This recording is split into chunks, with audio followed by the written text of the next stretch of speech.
Hi friends, welcome back to Fibus menu. ഇന്ന് നമുക്കൊരു മധുരമായിട്ട് ഞാൻ വന്നിട്ടുള്ളത് ഒരു പായസം. പാലട പായസമൊക്കെ നിങ്ങൾ കഴിച്ചിട്ടുണ്ടോ? അപ്പം ബട്ടർ സ്കോച്ച് പാലട പായസമാണ് ഞാൻ ഉണ്ടാക്കുന്നത്.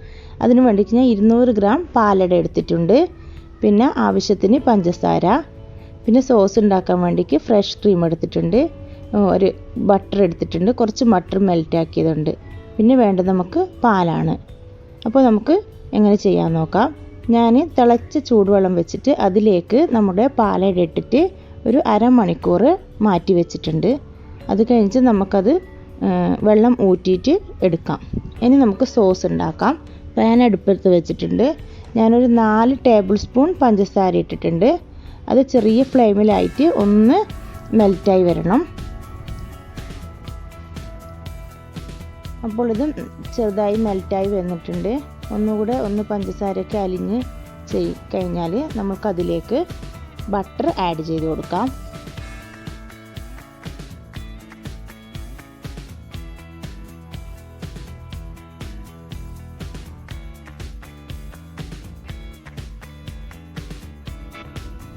ഇപ്പോൾ ഞാനതിലേക്ക് ബട്ടർ ആഡ് ചെയ്തിട്ടുണ്ട്. ഒരു 50 ഗ്രാം ബട്ടർ ഉണ്ട്. അപ്പോൾ അത് നന്നായി ഒന്ന് ഇളക്കി യോജിപ്പിക്കുക.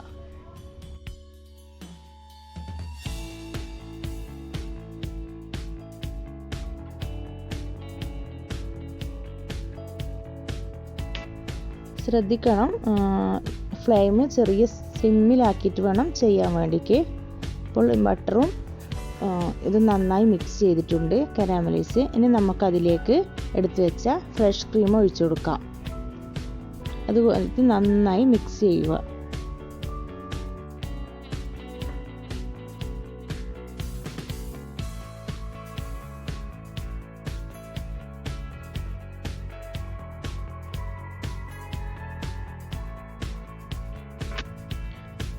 ഇപ്പോൾ നമ്മുടെ സോസ് റെഡി ആയിട്ടുണ്ട്. ഇനി നമുക്കിത് മാറ്റി വെക്കാം.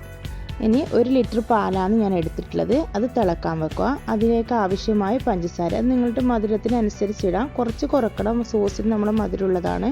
ഞങ്ങൾക്കിടെ മധുരം കുറവായത് കാരണം ഞാൻ 1 കപ്പ് പഞ്ചസാരയാണ് ഇട്ടിട്ടുള്ളത്.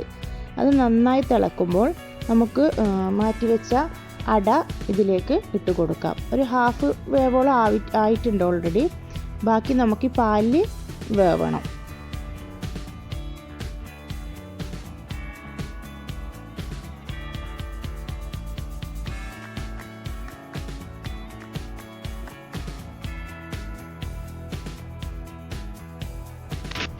ഇപ്പോൾ നന്നായി തിളച്ച് നമ്മുടെ അടയൊക്കെ വെന്തിട്ടുണ്ട്. അതിനുശേഷം നമ്മുടെ ആ സോസ് നമ്മൾക്ക് ഇതിലേക്ക് ഒഴിച്ചിട്ട് ഒന്ന് നന്നായി മിക്സ് ചെയ്ത് കൊടുക്കാം.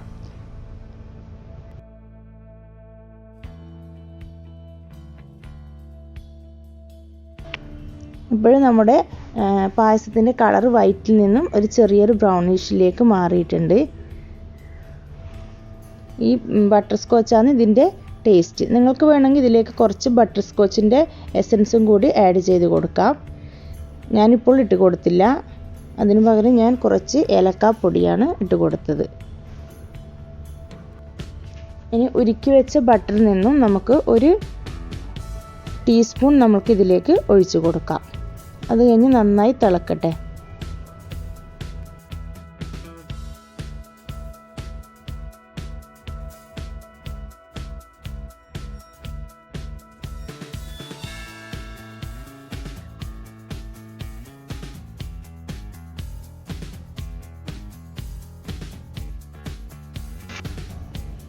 ഇപ്പോൾ ഏകദേശം നമ്മുടെ പായസം നന്നായി തിളച്ച് കുറുകിയിട്ടുണ്ട്. അപ്പോൾ 1 ടീസ്പൂണും കൂടി ഞാൻ ബട്ടർ ഒഴിച്ച് കൊടുത്തിട്ടുണ്ട്. അധികം വേണ്ട, നമുക്ക് ബട്ടർ സ്കോച്ചിൽ തന്നെ ബട്ടർ ഉണ്ട്. അത് കാരണം ചെറിയൊരു ബട്ടറിൻ്റെ ഒക്കെ സ്മെല്ലായിട്ട് നല്ലൊരു ടേസ്റ്റ് ആയിരിക്കും. ഇപ്പോൾ നമ്മൾ പായസം റെഡി ആയിട്ടുണ്ട്. ഇനി ഫ്ലെയിം ഓഫ് ചെയ്യാം. ഇത് അവിടെ വെച്ച് കുറച്ച് കഴിയുമ്പം തണുക്കുന്നോറും നല്ല കട്ടിയായി വരും. അപ്പോൾ ഇത് നമ്മുടെ പായസം റെഡിയാണ്. നിങ്ങളെല്ലാവരും ഒന്ന് ട്രൈ ചെയ്ത് നോക്കുക. ബട്ടർ സ്കോച്ച് പാലട പായസം ഇഷ്ടമായെങ്കിൽ കമൻറ്റും ലൈക്കും ഷെയറും സബ്സ്ക്രൈബൊക്കെ ചെയ്യുക. അപ്പോൾ അടുത്ത വീഡിയോ വരുന്നവരെ എല്ലാവർക്കും ബൈ.